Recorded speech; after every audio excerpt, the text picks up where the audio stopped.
ಶಿಕ್ಷಕರೇ ಈ ಚಟುವಟಿಕೆ ಮಾಡಲು ಸಹಕರಿಸಿದರು. ನನ್ನನ್ನು ಅಕಾರಾದಿಯಾಗಿ ಬರೆಯಿರಿ ಅಂತ ಇಲ್ಲೇ ಶಬ್ದಗಳನ್ನು ಕೊಟ್ಟಿದ್ದಾರೆ.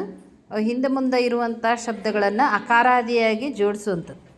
ಅ ಅಂಜೂರ ಅತಿಥಿ, ಆ ಆಸಕ್ತಿ, ಈರುಳು ಈಶ, ಉಡುಗೆ ಊಟ, ಋಣ ಎಚ್ಚರ, ಏಲಕ್ಕಿ ಒಲವು, ಓಟ ಔತಣ, ಕರ್ತವ್ಯ, ಖಡ್ಗ, ಗಣಪತಿ, ಘಂಟೆ, ಚಪ್ಪರ, ಛತ್ರಿ, ಜಾನಪದ, ಝರಿ, ಟಿಕೆಟ್, ತನ್ನನೆ, ಡಮರು, ತಕ್ಕಡಿ, ಥಳಥಳ, ದ್ರವ, ಧನವಂತ, ನಿರಾಳ, ಪಟ್ಟಣ, ಬಂಗಾರ, ಭಾನು, ಮುಗಿಲು, ಯೋಧ, ರಾಷ್ಟ್ರ, ಲವಂಗ, ವೈಭವ, ಶಿಖರ, ಷಟ್ಪದಿ, ಸಂಭ್ರಮ.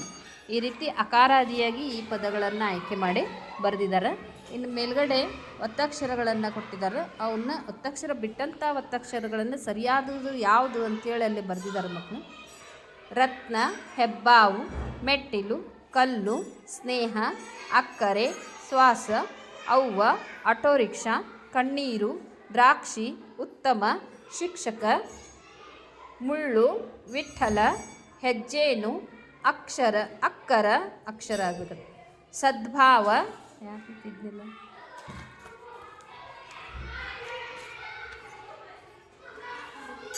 ಸದ್ಭಾವ, ಉಯ್ಯಾಲೆ, ಮಗ್ಗಿ, ಶೃಂಗಾರ, ಒಪ್ಪತ್ತು, ಆಶ್ಚರ್ಯ, ಕನ್ನಡ, ಸ್ನೇಹಿತ, ಚರಿತ್ರೆ, ದೊಡ್ಡಪ್ಪ, ಚೆನ್ನಾಗಿ, ಕಾವ್ಯ, ಇದ್ದಿಲು, ಬಸ್ಸು, ಹುಲ್ಲು, ವಿಜ್ಞಾನ, ಪ್ರವೇಶ, ಖಡ್ಗ, ಚಿಕ್ಕಮ್ಮ, ಪುಸ್ತಕ, ಸಂಗ್ರಹ, ವ್ಯಾಪಾರ, ಕನ್ನಡ, ಮಾಧ್ಯಮ, ಬ್ರಹ್ಮಚಾರಿ, ಲಕ್ಷ್ಮಿ, ಹೆಬ್ಬೆಟ್ಟು, ಪ್ರತ್ಯಕ್ಷ, ಲಕ್ಷ್ಮಣ, ಅಧ್ಯಕ್ಷ, ಉಷ್ಟ್ರಪಕ್ಷಿ, ಸ್ವೀಕಾರ, ಅರಣ್ಯ, ಗದ್ಯ, ಸ್ವಾತಂತ್ರ್ಯ.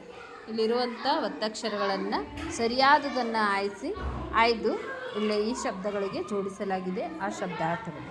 ಧನ್ಯವಾದ.